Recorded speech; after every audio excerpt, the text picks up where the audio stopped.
It's January 2012. We're talking to Dave Howe today about his life. So Dave, tell me when and where you were born.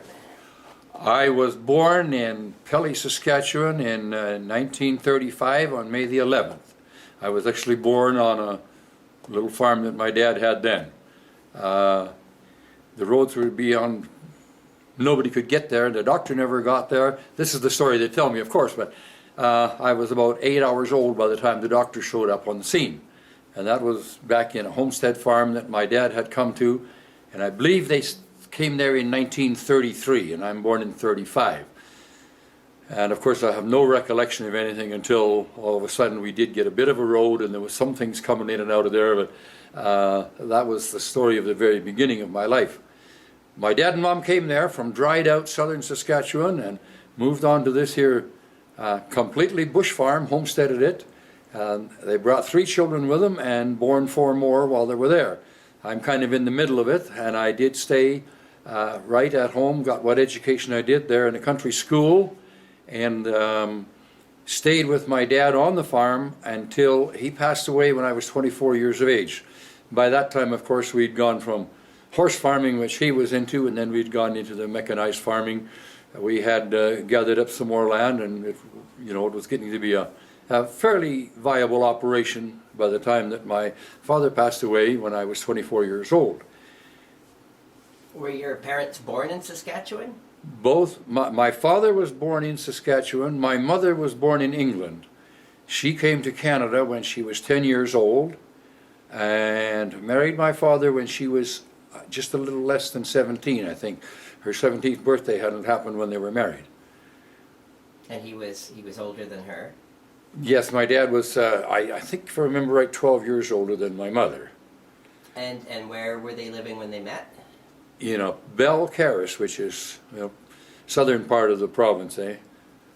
Any idea how they met? I have no idea. I truly don't. I just know that my dad was on the farm there. His parents were farmers. My mother's parents were farmers. History tells me that my dad was in California in 1926 or 27, worked in the oil fields there, where he had a brother that stayed in California for the rest of his life. Then my dad came home, and it was about that time that he met my mother, and that's about all I can tell you, the history of them. Do you know anything about your uncles and aunts? On my dad's side, oh yes. He had one brother, that would be my uncle, of course, and he was the one that went to California, stayed there in the oil fields, and he made his life there, and he passed away down there. Another brother of my dad's farmed in the Belcarris area, and the only sister they had also married a farmer in the Belcarris area, and she spent her entire life there. On my mother's side, she only had one brother, and he didn't come onto the scene till after my mother was married. The truth is that my uncle on my mother's side is only 5 years older than what I am. So me and Uncle John grew up more like brothers than uncle and nephew. But as we make this interview right now, my Uncle John is still quite alive, and we do quite a few things together. The grandparents on either side, do you know what countries they came from? England. All of them, all the grandparents came from England. So Howe is a British name? Howe is a British name? Yes, Howe is a British name, that's right. And not too many of us spell our name with just H-O-W, no E on the end of it, but that's what has happened in our family. It's just been H-O-W. So. Do you know any history into the name? Not at all. Haven't got a clue how the name got going or anything like that. So, you had how many siblings? 6. 7 of us in the family. 1 brother and 5 girls. And you all grew up on the farm? All grew up on the farm. And what was a typical day like as a child? Oh, as you look back, you don't remember a lot until sort of school. You remember a little bit before school, but basically a typical day was get up in the morning, and as I was very young, my brother would look after the horse and drive us to school, and after he got older and wasn't going to school anymore, that's when it was my job to get up in the morning, go to the barn, look after my horse, feed the horse and harness him, back to the house and have breakfast, back to the barn, hook the horse up to the buggy or the cutter, whichever the season might be, and then 3 girls younger than me would load up in the buggy or the cutter, and off to school we'd go about 3 miles. And after school, home we came, and you put the horse away, came to the house, had some lunch, and changed out of your school clothes into your chore clothes, and then back to the stable to do some chores, particularly if it was wintertime. Back down there to do some chores, and then in for supper, and woof, do a little bit of homework, and off to bed. That was about the story then. Were you in a one-room schoolhouse? One-room schoolhouse all the time. The last one, I only went to 2.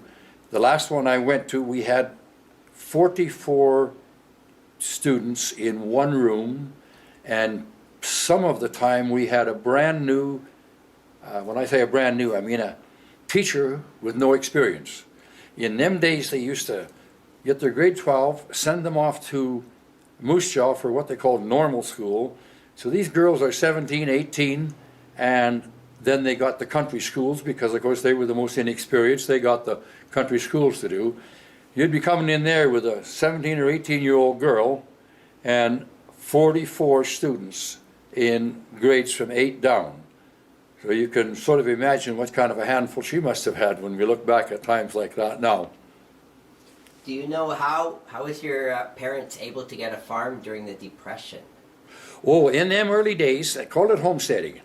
And you only needed $10, and as history tells me, if you didn't have the $10, I believe they kind of did some and worked around it. But anyways, to come up there and get a homestead, the deal was that you lived on it, and you had to break, now we call breaking, clearing the bush and making some arable farmland within, I don't know what, I think it was 3 years, and you had to spend at least 6 months out of each year living on the farm. Then you become the title owner of that farm. That was the way that a lot of the people in them days did get started. And the particular country that my dad went to, it was absolutely solid bush. He homesteaded on a 160-acre farm, and they say they had to clear bush to make a place to set the cabin up that they were living in then. Which city was the farm closest to? Oh, city would have been Regina, would have been the closest city in them days, eh? 16 miles away from the closest town, which was Pelly, and as my recollection, even when Pelly was a fairly thriving little community, it would be a 500 population would be all they'd have then. Do you remember getting to go to Regina much at all as a child? No, no. Yorkton was a fairly big place, not a city yet, and we would get to Yorkton maybe once or twice a year. And Regina, I don't think I saw Regina till I was well into my teens or early 20s. What kind of hobbies or interests did you have as a child? Interests were always building something. I can always remember going to the shop, whatever the kind of a shop that my dad had, mostly a kind of a little shack sitting in the corner of the yard, but the hammers and the saws would be there. And I was great for building things. I built wooden snow plows that went on the front of a little push sleigh. I can remember doing that. And I always loved being out in the snow. They told me that even as a kid. It didn't matter how cold it was, I wanted to be outside and doing something. Other than that, reading was a great hobby that we had. And of course, in them days, kids played games with each other. They didn't have any of the things that we have as today. And, you know, we played board games and we played cards. And that pretty well kept us occupied then in them days. What grade did you go to? Grade 8, that's all I took. And who was your best friend at that time? When I went to school, there was 2 that I guess we would have grown up and called the best friends. A fellow by the name of Glenn West. Glenn and I were good friends right through school. And Munro Frampton. Him and I were in the same grade. Glenn was older than me. I and Munro stayed friends right through till we finished school, and then he went in one direction and me in another, and we didn't see a lot of each other after we were teenagers. Glenn stayed in that community, and we stayed on a communicative, friendly basis for a long time after that. What was your favorite things to do on actually working on the farm as a teenager? My favorite thing working on the farm probably, yes, was looking after livestock. I liked the livestock end of things, and I liked my horses. As soon as I was old enough to be driving that horse to school, that was my horse. And when I got a little older, I had a team, and I liked my horses. We were hauling feed for the cows in the wintertime with sleighs, and I can honestly say that I really did enjoy that. Do you remember World War II having any effect on your family or the community? Not a lot, because of course the war ended in '44. I remember the war. I remember my parents listening to the news, but we had no immediate relations in that war. The First World War, long before me, of course, my grandfather on my father's side and my father's older brother were in the First World War. But in the second one, we had no relations in there. So I don't remember a whole lot about it, except I do remember my parents listening to the news to see what was going on. Do you remember any funny or interesting stories revolving around your dad? You know, it's interesting stories. I don't know how to just put that. He was an interesting man. There was no question about that. My father was a very good public person. I always said he was probably a better public person than he was a farmer.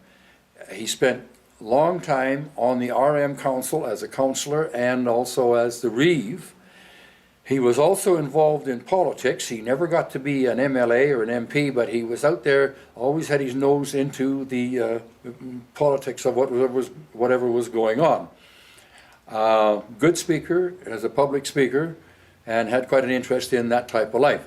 I remember going to public meetings with him when I was only 12 and 13, and I sort of followed up with an interest in politics, and I learned that if I went there and shut up, I would be able to learn something, and I could go with him to these public meetings. Not very many 12, 13, 14-year-old boys were going with their dad to a public political meeting. What other type of activities and interests did your dad have and was involved with?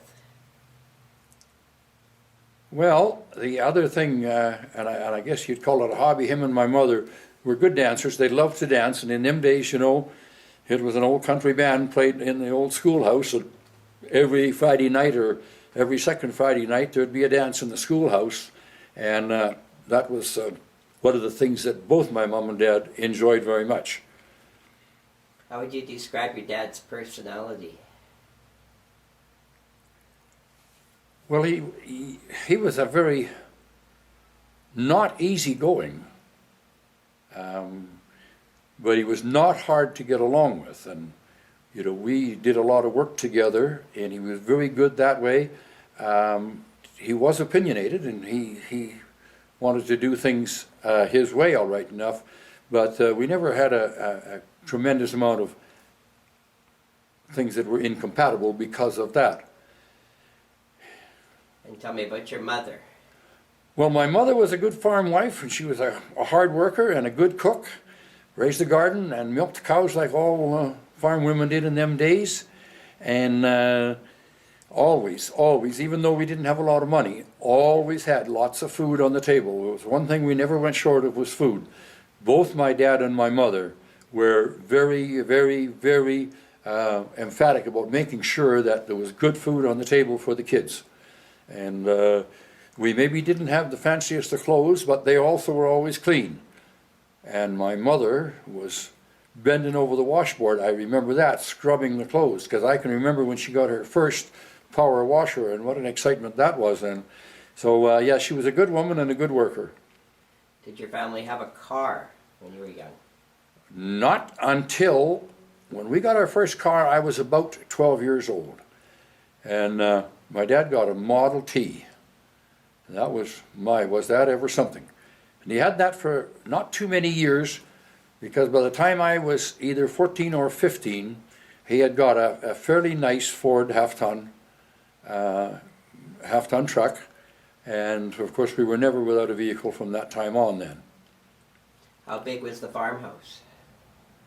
The first one was I'm trying to think, probably wouldn't be much more than 1,000 square feet, 1,200 maximum, and it was sort of like 3 pieces, 2 joined together and another one added on. And I also remember when we added the piece onto it, and that became 2 bedrooms back there for the girls and the boys, me and my brother and the girls. And I was probably about 7 or 8 when that was added onto it, and that gave us quite a bit more room. And then by the time my brother and 2 older sisters were both away from home, and then my dad and mother started to build another home, and it was a 1,200 square foot 2-story house. And my dad built that, and that's what we lived in until till he passed away, and I lived in that house until I left the farm. Are both of those farmhouses still standing? No, they are not. The old original one, that was torn down while I was still on the farm. And after I left the farm passed from 1 or 2 or 3 different hands, and it came back into the family, ironically. That old homestead, as we speak, is owned by my sister's boy, my nephew, and he tore that whole house down and built a brand new, lovely, big home, modern home there. So there's neither one of them homes are left, and I don't think there's any of the old buildings left on the old homestead as we speak. I don't think there's any of them left there now. Do you have any photographs of either of them? Oh, definitely, yeah. We have photographs of the old houses and the farmyard and all that. How many animals did you have? Running up to about 60 and 70 was the maximum that I had. When my dad was still alive, we had a little less than that, but we were running 30 or 40.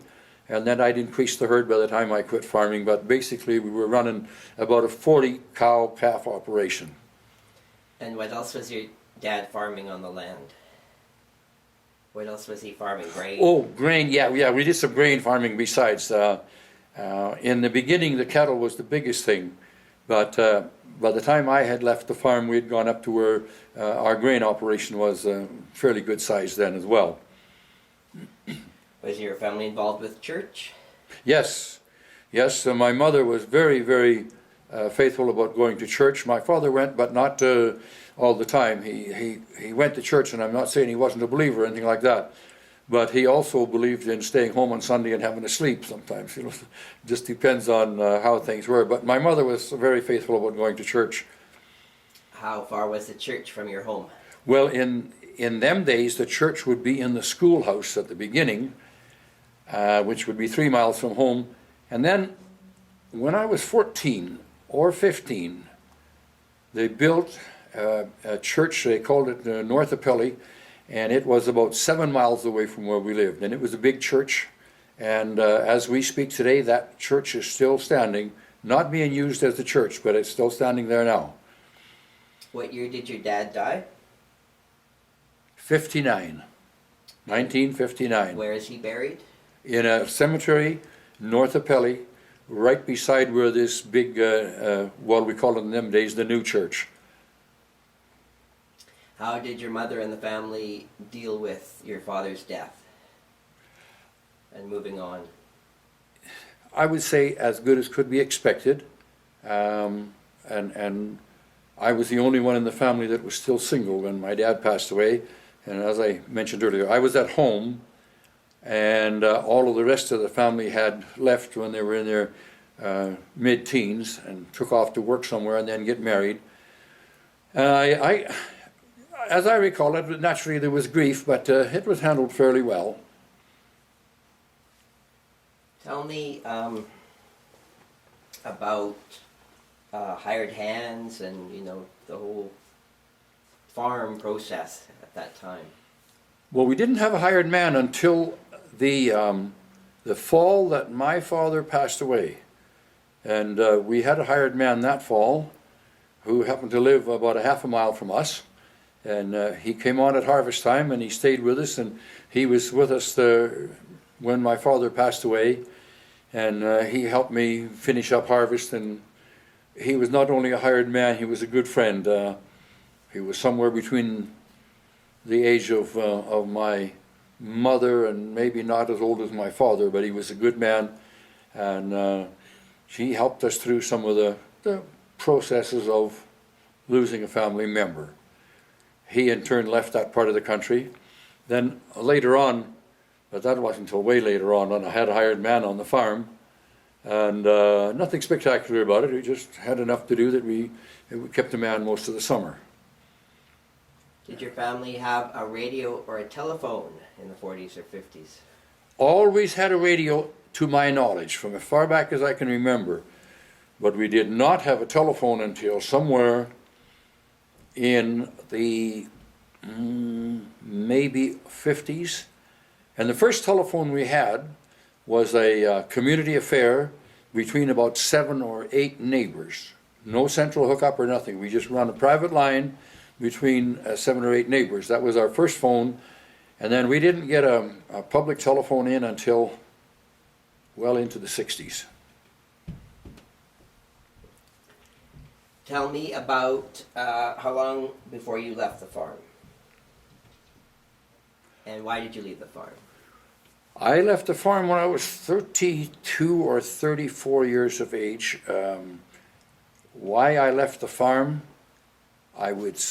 is because I was looking for not a better quality of life, because there is no better quality of life than being on the farm. I was looking for more revenue. And as typical was, farming never was a very wealthy business to be into. And I just decided that I was looking for some more income. And I had been married for a couple or 3 years, and my mother was gone. When I got married, she left the farm and went to work for a few places after that. And I was looking for something to improve my income. And what I actually did was I went to auction school. I went to auction school in 1967. I had the idea that I was going to do a few sales and increase my income. Never did I intend to leave the farm when I went to auction school. However, I came back from auction school and immediately got a job once a week in a livestock sale yard about 40 miles away from home. And one day a week they sold livestock. And I started selling livestock there. And then, of course, we started picking up some farm dispersal sales and this type of thing. And in 1970, I decided then that I'm going to leave the farm, and I built a livestock sale yard of our own. We built that in Norquay. That's a little town not far from Pelly where I was born. And I built that livestock sale yard in 1970, and we stayed on the farm until 72. By that time, it was just too much work, and trying to run the farm with a hired man and run the business was a bit more than I really wanted to do. So what I did was left the farm, sold the home farm where the buildings were, and rented the rest of the land out. And I moved in and just ran that auction yard then, and we did that for 12 years, and very successful. We had lots of business there. In 1982, I decided that I wanted to get out of that business, and there was a lot of things happened in '82. My marriage was not exactly made in heaven, but that's beside the point. I was drinking very, very badly, and I decided that the only way I was going to make a new life was to break away and do it clean. And that's what I did. In '82, I split with my first wife, and I also sold that auction yard. And I didn't get out of the auction business, but I moved out of that part of the country. Also, I always had been a trucker, and even when we were on the farm, we always had a truck, and we were doing custom work. And that's in '82. I went back into trucking in a fairly heavy-duty way, and spent about 10 years doing nothing but trucking. Odd auction sale, but basically just trucking. And after '82, 10 years, 82, about '84, I decided that it was time to get back out of the trucks again, and I came to Saskatoon in 1986 and got rid of my trucks. I still had one or two, and I was driving for other people, because then you're able to get out of the business whenever you want to. And I was still single, and then in the top of the '80s, I met another woman, and we were married again. I was married again in '89. And I quit the trucking business, and we opened an auction place in Saskatoon, which was very successful. And we ran the auction place in Saskatoon right up to well into about 2005. And by that time, both of us were getting old enough that we decided to slow down. So we got rid of our auction place here in the city, and mostly I was just doing a few sales then. We still had a couple of trucks, and we were in the moving business, and we were moving furniture and all that type of thing. And I got rid of the trucks soon after 2005. And we auctioned some since then, but always, just a little bit each year. We went from that to restoring and rebuilding old tractors. And we've done quite a bit of that up to the present time. And in the year 2010, we did an auction sale of our own tractors and sold almost all the ones that I had restored. Anyways, we kept one or two of them, and I'm still back restoring tractors as we speak in this particular interview. Let's just go back a bit. Tell me about your decision in 1967 to take this auction class. What was the interest in that? Where did you take this class? How much did it cost? How long did it take? There was two things in my life that I wanted to do from as far back as I can remember. I wanted to be a trucker, and I thought auctioning would be quite a life. So when I was looking to increase my income, the thing I thought about was, well, why not take up the auction profession? Because it's something I can do, farm and be an auctioneer, and there's lots of them today that are farming and auctioning, and in them days there was quite a few farmers that were auctioneers as well.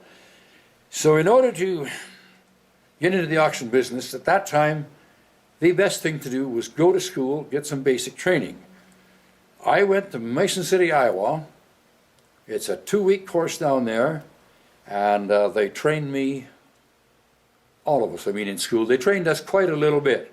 As I look back, they sent us home convincing us that we were auctioneers. But by all means, we needed to get some experience and get back into the work field. I was lucky enough to find a fellow by the name of Mac Scramstead. Mac was 15 years older than me, and he needed some help. That's where I started selling livestock for him, and I give him all the credit for making an auctioneer out of me. They taught me the basics in school, and when I come back and started working for Mac, he taught me the necessary things of what you should and should not do, and I know that I became a good auctioneer, but a lot of that credit went to Mac, and I always respected him for that. Later on, I didn't work for him anymore and went and opened my own place, but we still, until the very end, when Mac was still alive, we were still on speaking terms, and we would visit once in a while. That was a basic thing about getting into the auction business then, what am I saying? So you landed up being an auctioneer for almost 40 years. What do you think you would have done if you had not taken that path? I would have been a trucker only, because I probably would have kept the farm and also went into more trucking than I was. It was the love that I had, and what really happened later on, we got into bigger trucks even while I was auctioning. Then we started buying trucks and putting them on the road, and it was more of a hobby then, because you don't make a lot of money when you buy a truck and put a hired driver in it, but it was really, really good. And then later on, when I sold the auction place, then I got into the cab of them trucks and lived there for 10 years. But if it had not been for going to auction school, I'm sure that it would have been just straight trucking, and I may have even gone into that full time and left the farm. That's something we don't know for sure, eh? Where did you take this auction school? Mason City, Iowa. That's where I went to auction school there. At the time, there was none in Canada. There was nowhere to go to school in Canada, And to the best of our knowledge, there was 2 in the United States. And I knew a couple of people who had gone to Mason City, and they recommended that I go there. So I'm not saying that the other school wasn't just as good, but I didn't go to it, so there's no way of knowing. What year did your mother pass away? You know, I have to stop and think. About 2003, I think it was. And where is she buried? She's buried beside my father in that cemetery north of Pelly. And forgive me, off the top of my head, I can't remember the exact time, but it was about that anyway. Why did you choose Saskatoon to move to? Because when I split up with my first wife and one of the boys was with me, and he was 14 at the time, and his sister was in Saskatoon. And we were looking for a place to locate, and he said, well, let's go to Saskatoon, because that's where Wendy is, and that would be nice.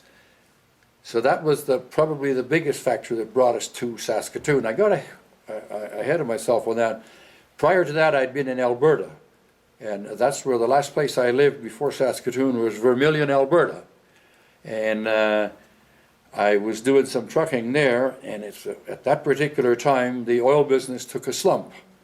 And of course, if you're the last guy in, you're the first guy out. So we were looking for a new place, and Saskatoon seemed like the likely place to set up then. That's the whole story about how we came here. What is the interest in the restoring tractors? What got me interested in it? My father bought a tractor when I was 17 years old. It was a second-hand tractor, but it came from one of the neighbors. And I owned that tractor till I left the farm. And then my brother-in-law had it, and he used it some, and it sat there for 18 years, never turned a wheel. And I just thought I would like to pull that tractor out and make it run again, just for memory's sake. And my uncle, the one I mentioned earlier, who was 5 years older than me, was quite experienced at restoring tractors already. So we got the tractor and we got it to his place. Well, I thought, this is a hopeless thing. We'll never get that restored. And my uncle said, oh, don't worry about that. We've done worse than this one. Well, we went to work on it, and just a matter of, I think it was 4 weekends is all we spent on it, and we had that tractor running. We didn't have it painted and all that. There was lots of work to do on it, but we had it running. And in a parade that first summer, which happened to be the summer of 2000. Well, then I thought, well, that's nice. I have a tractor to drive in the parades, so I'll get one for my wife. So we bought a Cockshot 30, because I always take them. And she drove that in the parades. Well, then my next one was a John Deere A, seized up, very bad shape. And I got enthusiastic about doing that. And from that, we just got more and more and more, till we've done, as I said, as we speak, we've at least done over 20 tractors that were seized up and in bad shape, not running when I picked them up. And all of these tractors were definitely old. The newest thing we ever had was a 1951. And I just became really, really interested, and you become eager about it. It gives you a thrill to take a tractor that's got no running ability to it whatsoever. It's basically a pile of scrap iron, and you drag that into your shop and take it apart and rebuild and weld and rebuild and scratch down and then make it run and paint it. It's a great piece of satisfaction. It's not for everybody, but I really did enjoy doing that. Do you find that it was more labor than money you would spend in restoring them? Yes, there's more labor than money, but there's a fair piece of money goes into it as well. If you have to start looking for some parts, whether you find them off of another tractor that's wrecked, or whether you're able to get them from a jobber who's still making parts for old tractors, they do cost quite a bit of money. And towards the end of restoring them there, well, as I said, I am still at it today. But the biggest expense is rubber tires. Rubber has gone up so expensive that we're looking at well in the excess of $1,000 to put good rubber on a tractor. Now, when we first started, we would get a whole new set of rubber for about $600 to $700. So it's quite a little bit more expense now. Some of the other things that are expensive, if you need rings, head gaskets, a few of them, you can run away with quite a little bit of money, but it still only amounts to $200, $300, $400, and you've got all the parts that you need to make it run. The other two things that are expensive if you don't have them is a magneto and a carburetor. And if you don't have them, you are looking at a few $100s to get a magneto and a carburetor. We've run into that with 2 or 3 of them tractors, and some of them had a carburetor and no mag, some had a mag, no carburetor. Anyways, that was one of the expensive parts about it then. But the labor is very intensive. I don't know, me and a friend of mine were trying to figure out what we take, and we were estimating about 300 hours to restore a tractor. That's bring it up, paint it, and do all them things to it, eh? And again, we've never kept track of it. We're just estimating that 300 hours would do it. So you landed up having a controversy with tractors at your home. We did How so. How did that first start? Well, I guess how it first started was we had one neighbor who got very unhappy with me about several other things. And I guess she started looking into the bylaws and found out that according to the bylaws, you were not supposed to have tractors on your property. These tractors, going back another step, don't ever think I had 23 tractors on my lot. We had another lot we were renting. But my overhaul and all that stuff was done in the garage at home. And I emphasize in the garage, not out on the lawn or out on the driveway. So it was in the garage behind doors. But anyways, she found out about that and she complained, and it took them 2 years of hammering back and forth. But anyways, I did get charged. We ended up in court, and by the time they had hauled me up in court over the whole thing, we had already made up our mind that we had to get rid of these tractors, and we'd already set an auction date. So it kind of blew over, and well, one thing led to another. We are still doing tractors in our garage. Keep the door shut, and they don't pay much attention to me. The particular neighbor is still mad at me, and I think that she just hasn't been able to find enough to complain about to really bring them down on me. So that was the sum and substance of that. She used to complain if we even drove a tractor down the back alley, and the local police would be out. But they couldn't find anything that I was doing that they could really charge me with. There's no law against driving a tractor down the back alley. There's no law against driving a tractor on the street. And there was really nothing that they could do. They only ended up by charging me with having farm tractors on city property, city residential property. And we tried to argue that because these definitely were not farm tractors. These were antique restorable tractors. But anyways, when we went to court, the judge still said they were farm tractors, and that was the verdict that he made. We sold all of the tractors and kept on working on them in the garage, and nobody's ever said a word from that day till now. So we kind of hope maybe it's all blew over. I don't suppose I'll ever have 25 tractors again, so that'll make the neighbor. And she was the only one, and I mean the only one, that complained. All the rest of the neighbors are happy to. They'd be over at the garage talking to me and looking at the tractors and interested in what these old tractors were like. Very educational, and some of the kids would be in there too. And some of the kids had never seen an engine dismantled. So they'd come in the shop when they could see what a piston looked like and a crankshaft. And as I explained to one little girl, she said, "What is that?" And I said, "That's the internal mechanism of a combustion engine." And she said, "Oh, those are big words, what is it?" And it was really true. A lot of kids got a bit of education in that shop with me. Mm-hmm. What, were you ever stressed from the situation ever, that you actually ever thought maybe we should move? Oh, and that thought never crossed my mind. Absolutely, I never got stressed out over that.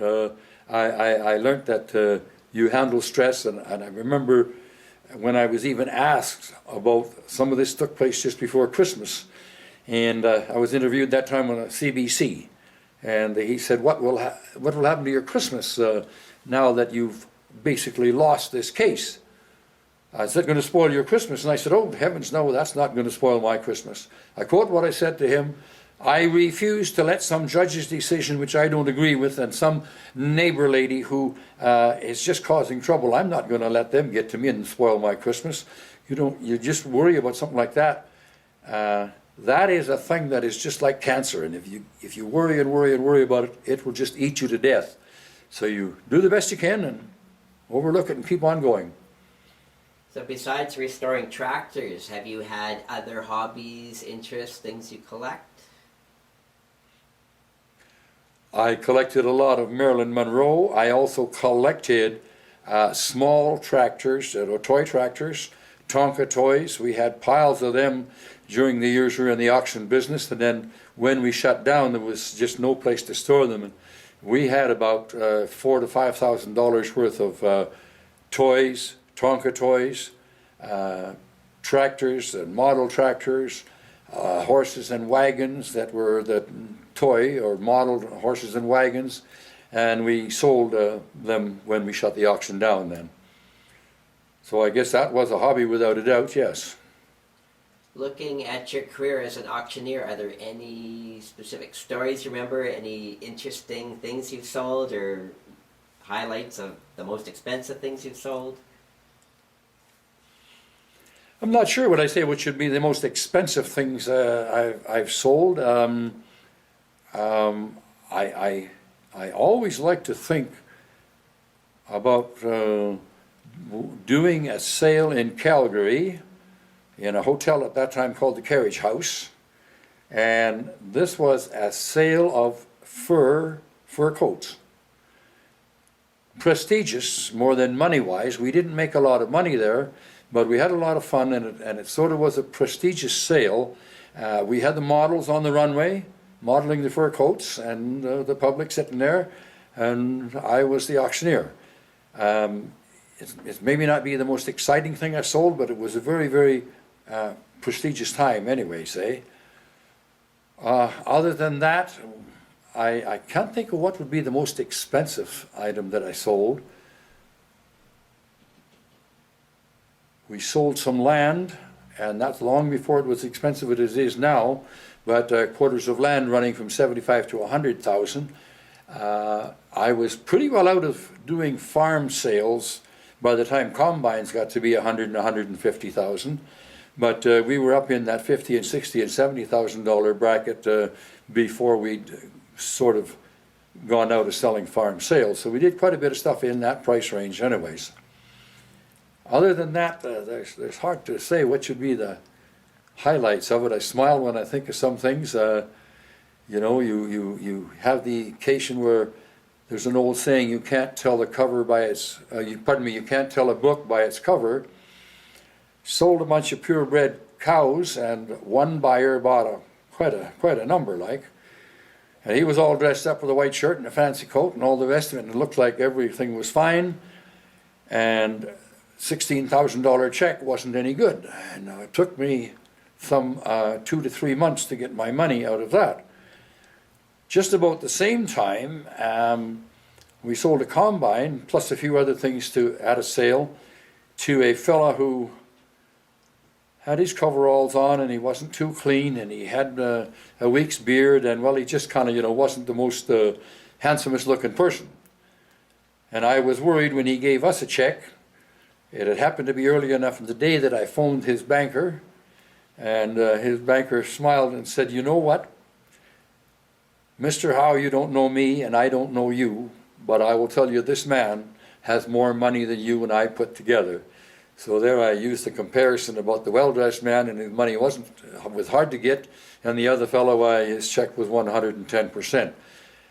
These are things, and one of the risks you did in the auction business, because the minute that we started to look after an auction sale, that property basically became our responsibility, and our job was to get it up for sale, sell it to the highest bidder to the best of our ability, also collect the money. So it wasn't all just gravy or anything like this. There was responsibilities there that you had. And over the years, there was very little trouble that we had as far as any collections were concerned. I can honestly say it was a minimum amount of money that I lost because of bad checks or anything along that line. So looking at your entire life, what would you say are the biggest highlights and best memories for you? I did like the early days in the auction business when I was still on the farm. When I was doing some auctioning and some farming and had a little time to spare, was home most of the time, had breakfast with the family, mostly had supper with the family. It was a good family life. Those were good years, and I'm not complaining about leaving that and going into the auction and trucking full time. But there's one thing then, you lose a lot of family life because you work all hours, not only in the trucks, but in the auction business. You were gone all hours of the day and into the night, and there were long hours. Your family life was left to suffer to a certain extent. And unfortunately, I turned to drinking, and that didn't help matters either. You think, well, I'll drink to cover the tension, and that doesn't do the job. Looking back in hindsight, I know that one of the biggest mistakes that I made was letting myself get addicted to the alcohol. It was after I got out of the kettle business, sold that market, that I got a hold of my life, and as we do this interview right now, I'm 30 years sober and not regretting any year of that. Being sober was the good part of things. That's sort of the highlight and also the bad part of my life. What things do you look forward to doing the rest of your life? Restoring tractors, and we go to quite a few tractor shows in the summertime, antique tractor shows, that type of thing.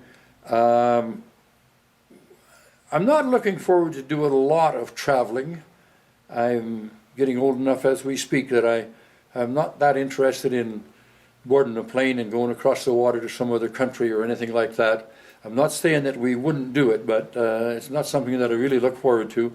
Basically, I just look forward to living peacefully and quietly and enjoying my hobby of restoring tractors, going to tractor shows, and friends and family. That's basically what I look forward to for the next however many years that I'm allowed to stay on this earth. If I asked your friends and family to describe you in a couple words, what would they say? Eccentric. I'm not sure what they would say. Very determined, stubborn. Now I'm putting words in their mouth, Yeah. but that would probably be one of the things that would come to their mind, eh? And how do you want all these people to remember you?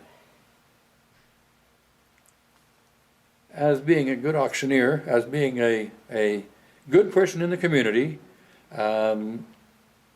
That's about all I could ask for.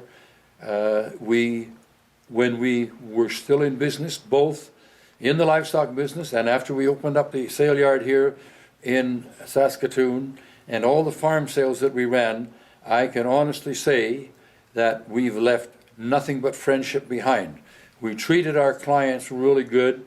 We charged them what we had to charge them. This was true, but we didn't beat them, and we didn't do anything that would jeopardize our friendship, is what I could say.